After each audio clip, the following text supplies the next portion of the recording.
Hi guys, and welcome back to the RDN channel. Today we're going to do a short review on the YOKOMO YD2-EXii red version, and we're going to do a short installation of option parts. We're also going to be using a corner weight system and a setup board system. I would like to thank RC Mart for sponsoring this video. We're going to start with the chassis review first. This chassis is, I think it's the latest version that came out from YOKOMO, other than the rear motor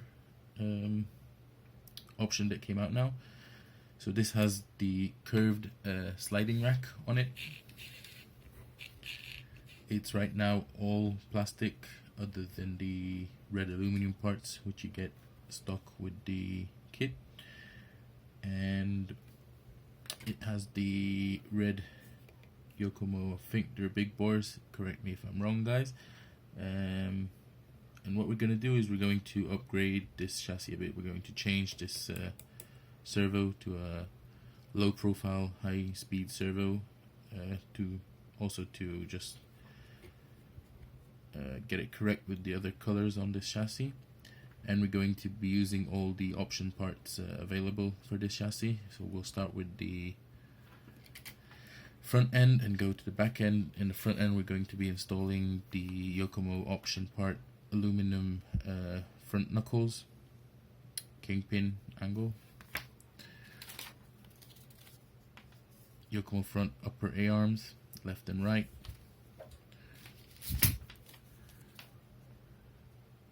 upper arm rod ends,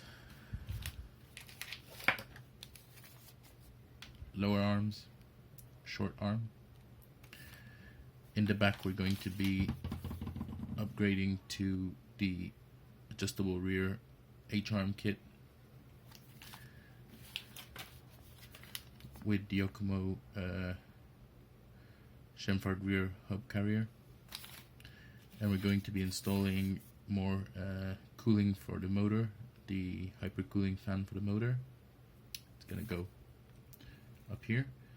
The ESC is not gonna stay at the back.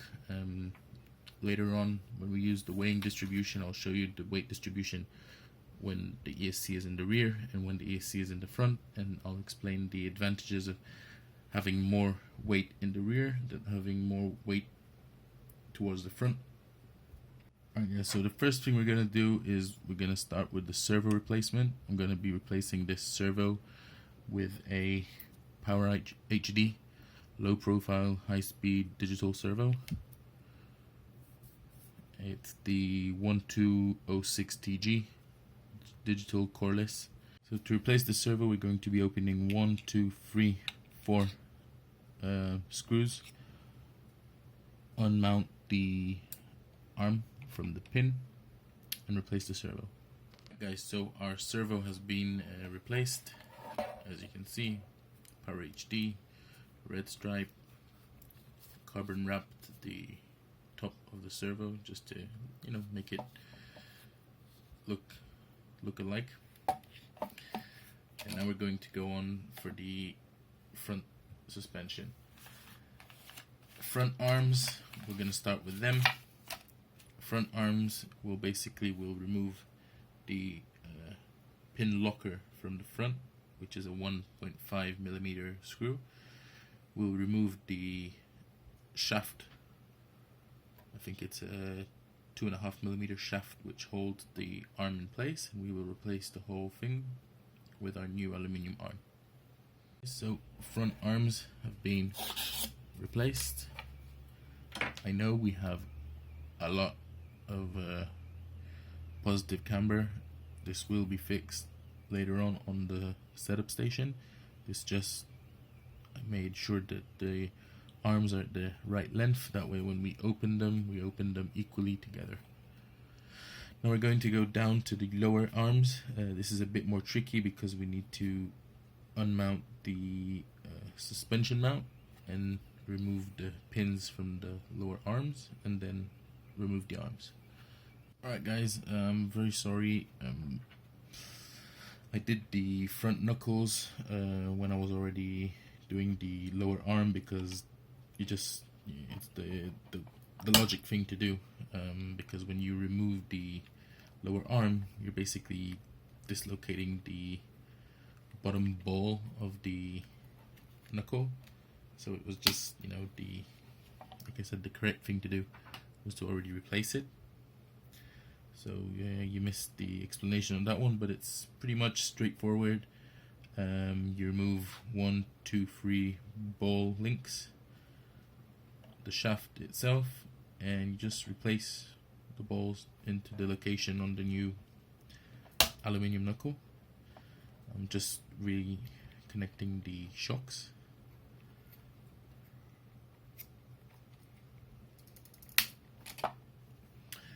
And like I said, this thing will go on the setup station very soon. Back now and do the rear lower arms. Now I'm gonna show you how I rebuild the arms out, because I'm going to take the arm and connect the upright to it, and then I'm gonna just move the bearings and shafts into them. I've removed the chassis off the table just to show you the parts that we're going to be using. Basically, what you can see here are the old rear arms and uprights, and we have the new ones. We have the new uprights, arms, the H beams. We have the arms themselves, the shims that are going to be inserted. Yes, I'm going to be inserting all of them to widen it as much as possible. The pins, we are not going to be using the shafts of YOKOMO. They're a bit too short. I'm going to be using these extending shafts. Alright guys, our rear arms are done and replaced.